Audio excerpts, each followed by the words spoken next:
Au sommaire de ce journal, la Confédération générale des entreprises de Côte d'Ivoire, CGECI, a tenu son assemblée générale ordinaire à la maison de l'entreprise à Abidjan.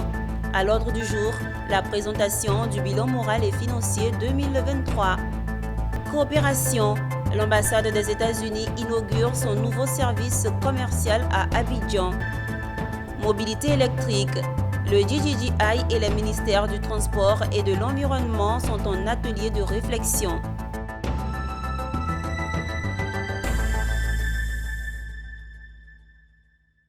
Mesdames, Messieurs, bienvenue sur Business 24 Africa. Vous suivez l'actualité.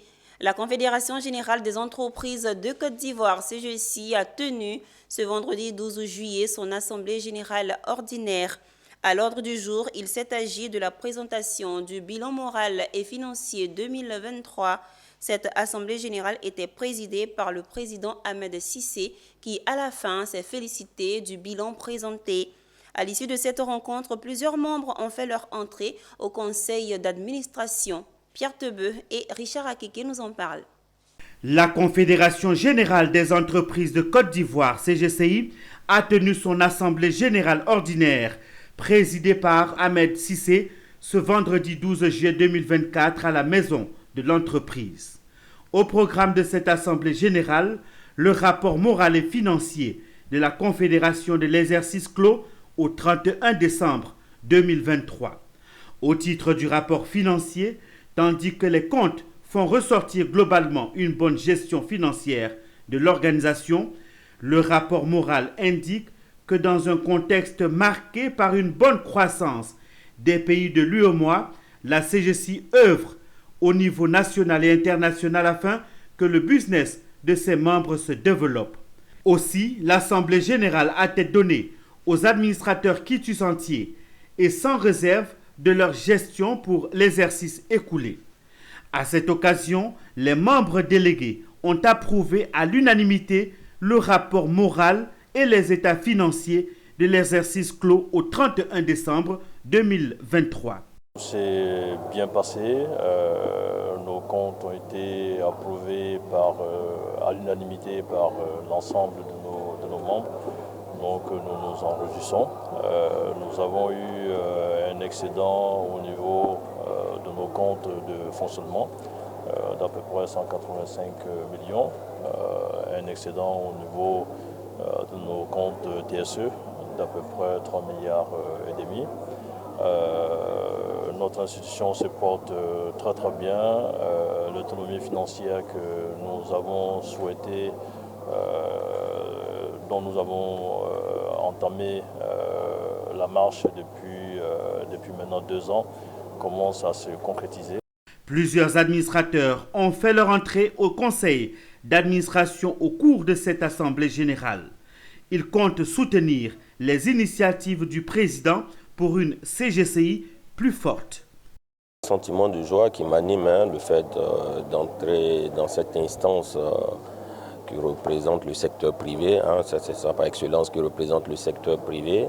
C'est d'abord un sentiment de joie, mais c'est un sentiment aussi d'obligation, parce qu'il va falloir qu'au sein de cette instance-là, nous puissions porter effectivement la voix des PME, nous puissions aussi porter la voix de la jeunesse. Je pense que nos actions s'inscrivent tout naturellement dans cette lignée, donc une meilleure défense des intérêts de toutes les entreprises d'une façon générale qui sont membres de la CGECI et bien sûr permettre à toutes les entreprises de par l'accès au financement, de par le développement des activités, devenir des vraies entreprises pourvoyeuses d'emplois et avec une croissance solide en Côte d'Ivoire.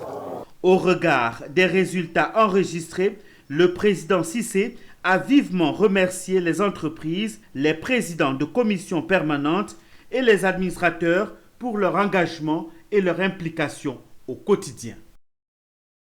Parlons de coopération économique. Le département du commerce des États-Unis dispose désormais d'un bureau en Côte d'Ivoire. Logé au sein de l'ambassade des États-Unis en Côte d'Ivoire, ce nouveau bureau du service commercial permettra de renforcer les liens entre la Côte d'Ivoire et les États-Unis. L'inauguration s'est faite le jeudi 11 juillet en présence de l'ambassadeur des États-Unis en Côte d'Ivoire et du secrétaire adjoint du département du commerce des États-Unis et du ministre ivoirien du commerce et de l'industrie. Konina Norgo et Doumbia Ayuba. Un ruban découpé de part et d'autre par 3 ciseaux et avec lui les barrières commerciales entre la Côte d'Ivoire et les États-Unis. Ouverture ainsi donc du nouveau bureau du service commercial des États-Unis en Côte d'Ivoire.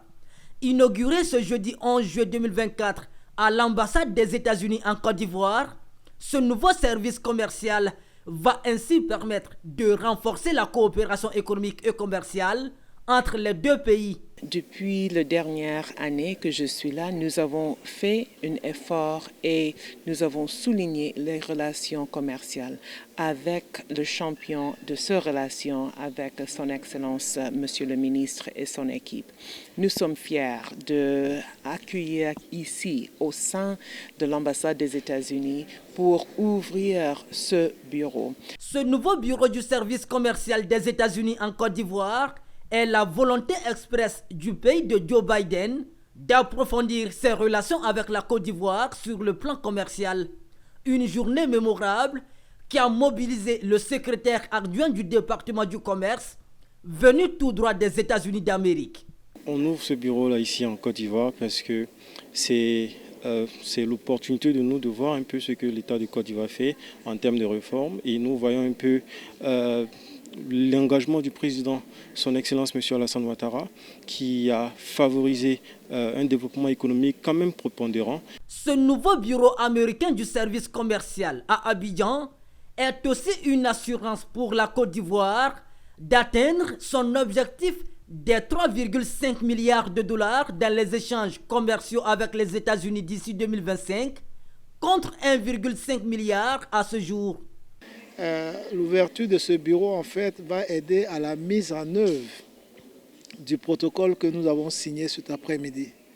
C'est un protocole en fait qui permet de renforcer nos efforts dans des secteurs stratégiques prioritaires bien définis.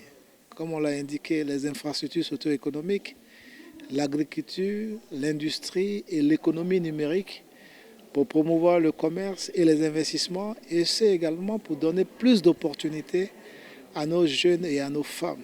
L'ouverture de ce bureau du service commercial est le fruit de l'accord de partenariat commercial et d'investissement entre les États-Unis et la Côte d'Ivoire, signé un peu plus tôt entre les deux pays. Une note de communication dans ce journal. La 11e édition des As de la communication et du marketing, événement regroupant les professionnels de la communication et du marketing, s'est tenue à Abidjan. L'ASCOM a pour objectif d'emmener les entreprises africaines à faire de la communication un levier de performance. Cette édition était placée sous le haut patronage d'Amadou Coulibaly, ministre en charge de la communication en Côte d'Ivoire, et comme invité d'honneur, Patrick Mouyaya Katamboué, ministre de la communication et médias, par ailleurs porte-parole du gouvernement de la République démocratique du Congo.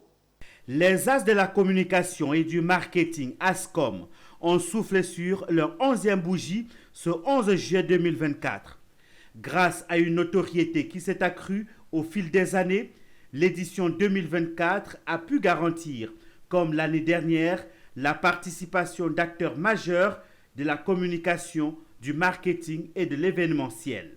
Une édition particulière avec comme invité d'honneur le ministre de la Communication et Médias de la République démocratique du Congo, Patrick Mouyaya Katemboué, et le ministre Adama Coulibaly, ministre de la Communication de Côte d'Ivoire. Des grands noms de la communication et du marketing africain ont fait le déplacement. Gilles Ataï, Yves Zogbo Jr., Christian Lusakwen ou encore Yves Dembela. C'était la grand-messe de récompense de ceux qui savent vendre ou vendent le nom de l'Afrique.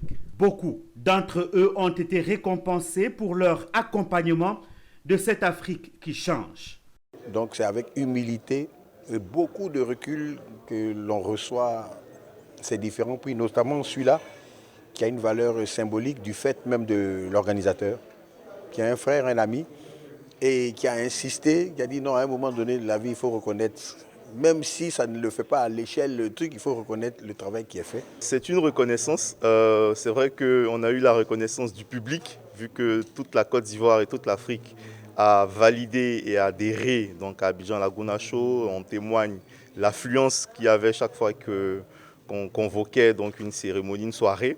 Et ce prix vient justement matérialiser cette reconnaissance du public-là. On va dire que c'est la reconnaissance d'un travail, le travail de toute une équipe surtout, donc, de cette jeune équipe ici en Côte d'Ivoire qui, un peu plus de 8 ans, 9 ans maintenant, donc, essaie d'apporter au mieux sa contribution donc, à l'effort de croissance donc, de la Côte d'Ivoire. Une édition qui fait encore grandir le rendez-vous des communicants qui font l'Afrique. Les ASCOM, c'est un événement dont la notoriété va désormais au-delà de notre pays, la Côte d'Ivoire. Nous l'avons créé, il est logé ici, dans notre pays, la Côte d'Ivoire, mais son rayonnement permet aujourd'hui de dire que c'est un événement panafricain, un événement d'envergure internationale. Initié par le journaliste ivoirien Michel Russell-Lauré, les ASCOM ont pour principal objectif d'inciter les entreprises et les institutions du continent à faire du secteur de la communication un levier important de performance. Depuis 2007, cette distinction s'est imposée sur le continent et particulièrement en Côte d'Ivoire comme un rendez-vous de référence de l'univers de la communication. À présent, l'invité du journal.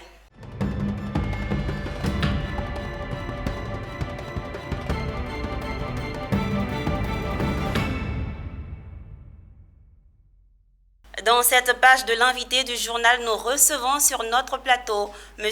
Patrick Mouyaya Katamboué, ministre de la Communication et Médias, par ailleurs porte-parole du gouvernement de la République démocratique du Congo. Bienvenue, Monsieur le ministre, sur notre plateau. Merci beaucoup, Madame, de m'accueillir sur vos antennes. Tout un plaisir. Alors, vous avez été nommé à la tête du ministère de la Communication et Médias et vous êtes par ailleurs porte-parole du gouvernement de la République démocratique du Congo. Justement, comment se porte aujourd'hui la RDC? Je voudrais dire que j'ai été reconduit à ces postes parce que je faisais partie du gouvernement précédent déjà. Alors, la question que vous posez, c'est une question complexe. Je dirais que nous ne nous portons pas bien parce que il y a une partie du territoire national qui est encore sous occupation, sous agression rwandaise. Et vous savez que cette situation sécuritaire préoccupe les présidents de la République au plus haut point parce qu'il y a des milliers de compatriotes qui perdent la vie et des millions de nos populations qui sont déplacées du fait justement de cette barbarie rwandaise. Et donc, lorsque vous avez une situation de ce genre qui touche à une partie de votre corps, donc forcément, vous êtes paralysé. Donc, si nous regardons de ce point de vue, on va dire qu'on ne se porte pas bien, mais si vous regardez du point de vue économique, par exemple, nous sommes plutôt dans le vert parce qu'il y a quelques semaines, nous avons le 3 juillet justement de ce mois, nous avons nous avons clôturé le programme avec le Fonds monétaire international dans le cadre de la facilité élargie des crédits. Après la 6e revue, c'est la première fois que nous réussissons à franchir ces caps qui montrent aujourd'hui que nous avons instauré, en tout cas sous la direction du président Félix-Antoine Tshisekedi Tshilombo, plus de gouvernance, plus de réformes qui font que notre économie va aller de mieux en mieux. Et donc, vous savez que c'est l'économie qui tient tout et nous espérons que les efforts qui ont commencé vont être consolidés autour de la Première ministre Judith Suminwa parce que nous avons une Première ministre dame qui a été nommée récemment dans le cadre de ce nouveau gouvernement.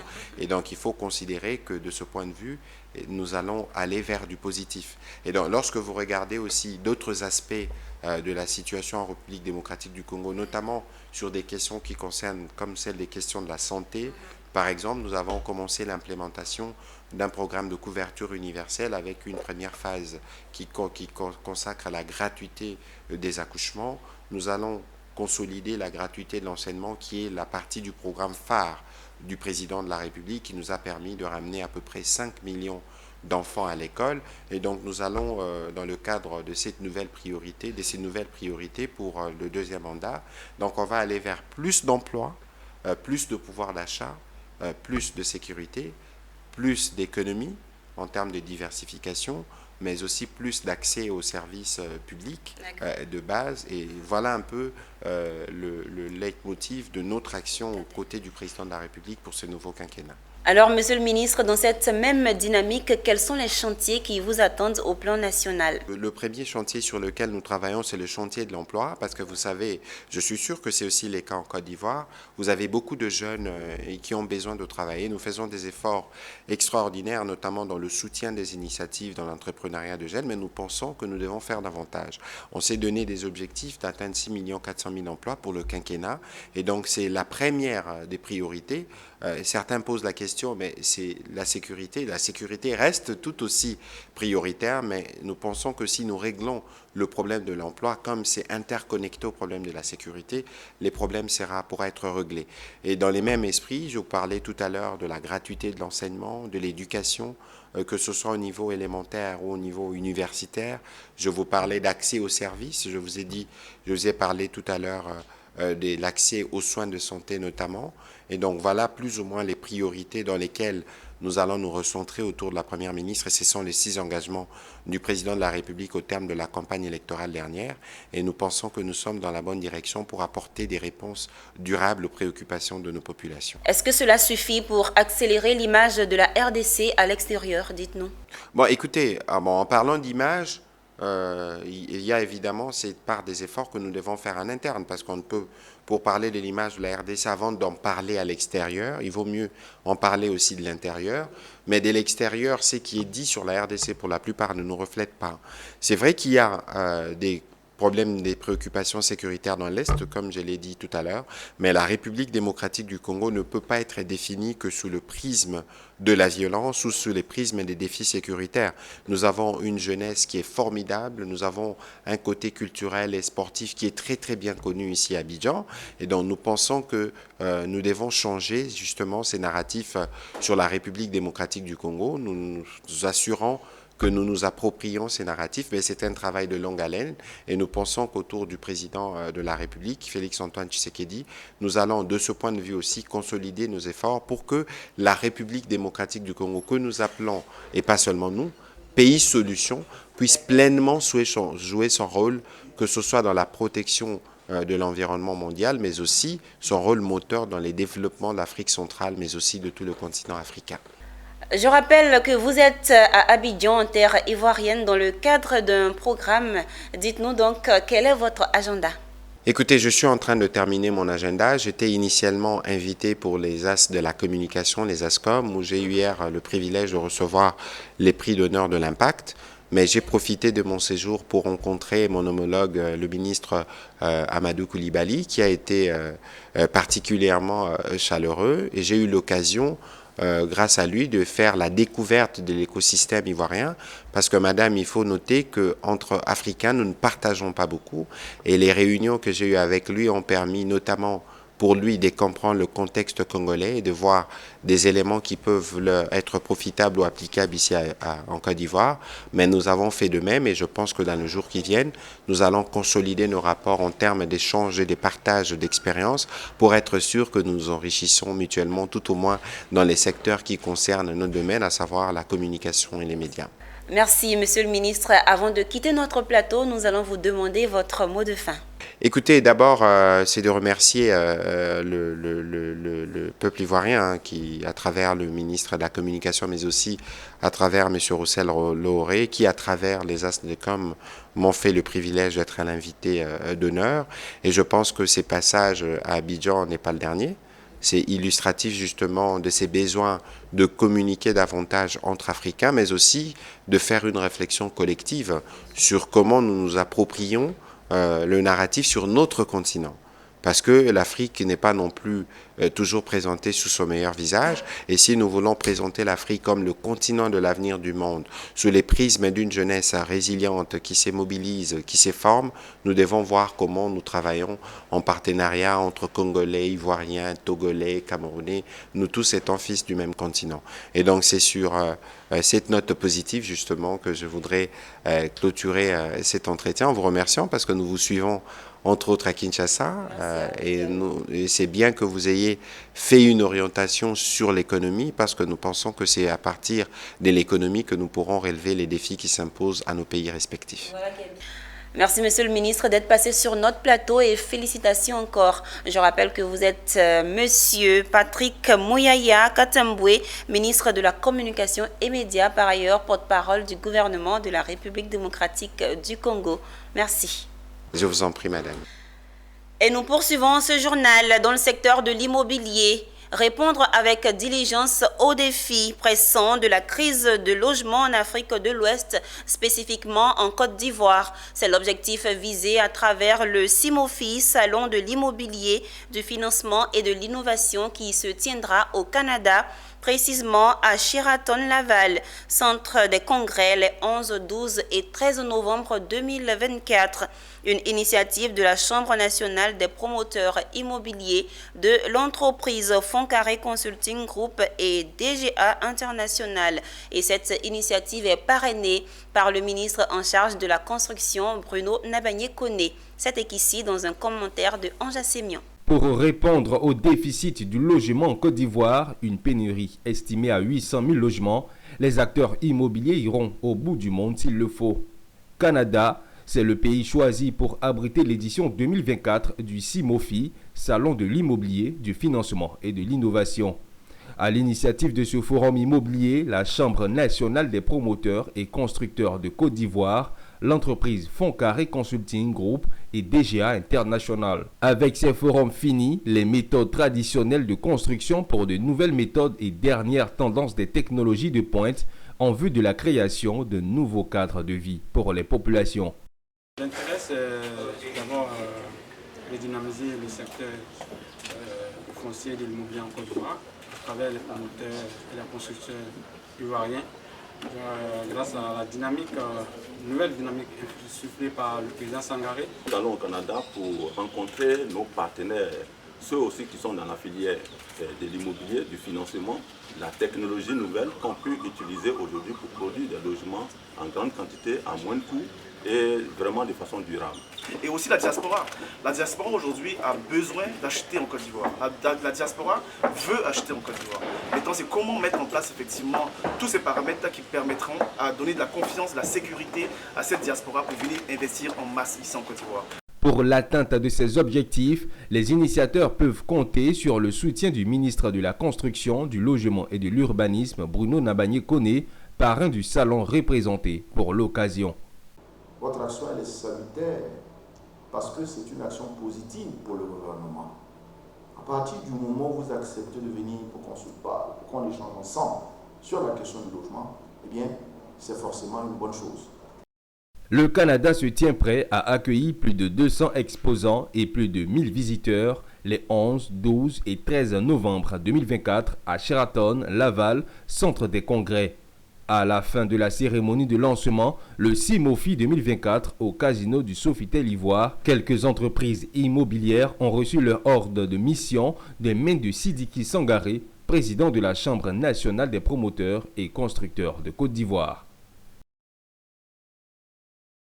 Des administrateurs des ministères des Transports et de l'Environnement étaient en travaux dans le cadre d'un projet de mobilité électrique à Abidjan, entrepris par l'État de Côte d'Ivoire. Une initiative qui bénéficie de l'accompagnement de l'Institut mondial pour la croissance verte GGGI. L'Institut a réuni ses acteurs afin de structurer un mécanisme pour l'accompagnement financier du programme. Walter Kofi et Marie Siri. Représentant un important pourcentage dans les émissions de gaz à effet de serre, le secteur du transport est la cible des autorités ivoiriennes engagées à réussir leur transition écologique. Un projet d'envergure visant le développement du transport intégré en Côte d'Ivoire a réuni le ministère en charge des Transports et celui de l'Environnement ainsi que ses partenaires techniques et financiers dans l'Institut mondial pour la croissance verte, GGGI. Ensemble, ils ont tenu un cadre de réflexion dont les solutions envisagées devraient s'appuyer sur les technologies innovantes, notamment des véhicules électriques, ainsi qu'un aménagement urbain et le transport de masse tels que le BRT. L'atelier aujourd'hui est un redémarrage d'un processus de discussion et de réflexion sur la manière d'accélérer les transports intégrés en Côte d'Ivoire, surtout à travers l'accélération des technologies innovantes comme la mobilité électrique, mais surtout de voir à échanger sur l'aménagement urbain et le transport de masse qui permettrait de fluidifier un certain nombre de déplacements de la population. À partir de cet atelier, nous aimerions vraiment arriver à consolider la définition de ce cadre programmatique qui devra être déposé pour financement au Fonds vert climat d'ici la fin de l'année. Toujours en termes d'objectifs, il s'agira pour ces acteurs en réflexion de contribuer à structurer un mécanisme de financement d'accompagnement à l'investissement du projet, renforcer les capacités des acteurs et faciliter l'acquisition de véhicules électriques. Et donc le pays vient de se doter d'un portefeuille national de projets, de 315 projets. Ça, c'est l'œuvre de M. le ministre qui a demandé que le pays puisse disposer d'un portefeuille de projets qui soit bancable. Et à l'intérieur de ce portefeuille, la mobilité électrique a une grande place. On espère que la contribution de l'ONUDI pour ce projet sera significative. Ce qu'il faut dire, c'est que nous avons un accord de partenariat entre le GGGI et l'ONUDI. Et dans cet accord de coopération, il stipule qu'on puisse s'aider mutuellement. Rappelons que ces travaux se tiennent sur 2 jours. Il faut aussi noter que ce programme de développement des transports ivoiriens a bénéficié d'un fonds de départ de la part du Fonds vert climat pour l'environnement et du Fonds coréen. La Côte d'Ivoire, à travers le ministère de l'Environnement, coopère avec l'Union européenne dans le suivi des engagements visant à réduire les gaz à effet de serre et l'adaptation au changement climatique. Dans le cadre de cette coopération, le programme Facilité bas carbone a été monté avec l'appui d'Expertise France. Facilité bas carbone est un outil de financement des projets des différents départements ministériels pour réduire les émissions de gaz à effet de serre. Philippe Zabo et Richard Akeke. La Facilité bas carbone est un projet d'environ 655 millions de francs CFA pour une durée de 3 ans. Cette facilité comprend 2 guichets, l'un d'environ 255 millions de francs CFA destiné à financer les besoins en politique publique et l'autre d'environ 400 millions de francs CFA destiné à financer les préparations de projets concrets. 6 représentants des ministères sectoriels ont reçu des chèques factices pour la réalisation de projets montés avec l'appui technique d'Expertise France. Des projets en phase avec la politique de réduction des gaz à effet de serre de 30% à l'horizon 2030 préconisée par le gouvernement ivoirien. La cérémonie d'aujourd'hui nous donne l'occasion d'encourager des ministères qui ont soumis des projets dans le cadre de ce projet de transition bas carbone. Ce sont donc un ensemble de 6 ministères qui ont présenté plus de 22 projets qui vont être financés par le projet de transition bas carbone. Donc c'est une cérémonie très importante. Je voudrais saisir votre micro pour remercier tous les ministères, les 6 ministères impliqués dans la mise en œuvre de nos CDN. Parce que c'est ensemble que nous pouvons réussir la réduction de nos émissions de gaz à effet de serre qui concerne beaucoup de secteurs, le secteur des déchets, le secteur de l'agriculture, le secteur de la foresterie, le secteur d'utilisation des terres également. Avec ce projet, l'idée c'est vraiment d'accompagner les ministères qui doivent proposer des lois, des réglementations pour que la Côte d'Ivoire soit en ligne avec ses contributions nationales déterminées, donc ses engagements, mais aussi pour les accompagner dans certains projets très concrets. Par exemple, on a vu le ministère de Transport nous proposer d'augmenter le parc de véhicules électriques pour l'administration publique. Ça veut dire qu'ils vont essayer de décarboner ce secteur ou d'autres qui vont regarder l'impact des mines sur donc la pollution, comme on a vu récemment avec le problème qu'il y a eu à Guiglou. La facilité bas carbone, qui s'inscrit dans le projet Transition bas carbone d'un montant d'environ 5 millions d'euros, prévoit dans sa phase 2 le financement des actions des collectivités territoriales. Dans le but de promouvoir l'élevage en Côte d'Ivoire, la 3e édition du sommet de l'élevage dénommé CELAB Livestock Show 2024 s'est tenu à l'espace Yemad, un événement qui vient s'affirmer comme un rendez-vous incontournable qui permet de promouvoir l'élevage en Côte d'Ivoire et catalyser de nouvelles opportunités de développement économique dans le secteur agricole. Diane Kablancan. Le lancement de la 3e édition du sommet de l'élevage dénommé CELAB Livestock Show 2024 a été un succès. Soutenu par le ministère des Ressources animales et halieutiques en partenariat avec le Salon européen Space, cet événement a pour objectif de stimuler le développement du secteur de l'élevage en Côte d'Ivoire et assurer la sécurité alimentaire en protéines animales. Une plateforme regroupant les professionnels de la formation, du recrutement et de l'insertion professionnelle. Notre espace B2B VIP dédié aux investisseurs, au pouvoir public et aux sponsors permettra de nouer des partenariats gagnant-gagnant et concrétiser des opportunités d'affaires. Pour cette 3e édition, notre ambition avoisine environ 50 000 visiteurs, plus de 400 exposants, 40 interprofessions du secteur, 50 médias nationaux et internationaux, un pays à l'honneur, des pays invités. Le CELAB Livestock Show représente un rendez-vous essentiel pour les professionnels et les passionnés de la production animale. Il offre une plateforme qui permet aux acteurs du secteur de présenter leur expertise au grand public et de rencontrer des partenaires potentiels. De plus, il constitue une opportunité stratégique pour des investisseurs intéressés par les perspectives offertes par l'industrie de l'élevage. Exprimer ma grande satisfaction de voir se projeter dans quelques mois, c'est-à-dire les 22 au 24 novembre 2024, la tenue de ce fameux salon dédié à l'élevage, exclusivement à l'élevage, qui aura lieu en Côte d'Ivoire. C'est effectivement la 3e édition de cette initiative portée par un privé que le ministère soutient fortement. D'abord, c'est un honneur pour le Brésil de participer de nouveau comme pays invité au salon de l'élevage en novembre prochain. Je pense que le Brésil doit partager l'expérience dans le secteur de l'élevage pour agrandir la production de la Côte d'Ivoire.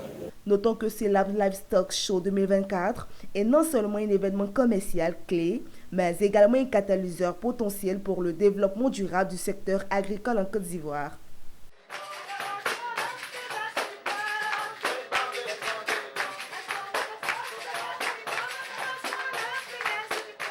La première réunion du comité consultatif technique du projet UPOP-CI 2024 s'est déroulée ce jeudi 11 juillet à l'hôtel Rose Blanche. Une réunion qui visait à présenter le bilan physique et financier du projet et à analyser les progrès réalisés pour atteindre les objectifs environnementaux. Il s'agissait entre autres de la construction imminente de centres de démantèlement pour les véhicules en fin de vie et des déchets d'équipements électriques et électroniques. Le récit de Eunice Bogou. En Côte d'Ivoire, la quantité des produits chimiques présents dans l'environnement a fortement augmenté du fait de la consommation galopante d'appareils électriques et électroniques et de véhicules en fin de vie. Présents dans les plastiques de téléphone, des climatiseurs, des radios, des vieux ordinateurs et télévisions, les polluants organiques persistants sont particulièrement dangereux et peuvent avoir des impacts extrêmement nocifs sur la santé et l'environnement. Le projet UPOP-CI ambitionne de mettre en place la construction de 2 centres de démantèlement, dont l'un pour les véhicules en fin de vie et l'autre pour les déchets d'équipements électriques et électroniques. Nous sommes en année 2024 et nous sommes en train de constituer les dossiers qu'il faut pour pouvoir construire le centre de démantèlement. Les centres de démantèlement, il y en a 2, il y en a pour les véhicules en fin de vie et puis il y en a un pour les 2 troisièmes. Donc il y a un certain nombre de démarches qui sont faites et auprès du ministère de la Construction, auprès du ministère de notre ministère du tutelle afin que ces centres-là puissent sortir du terre.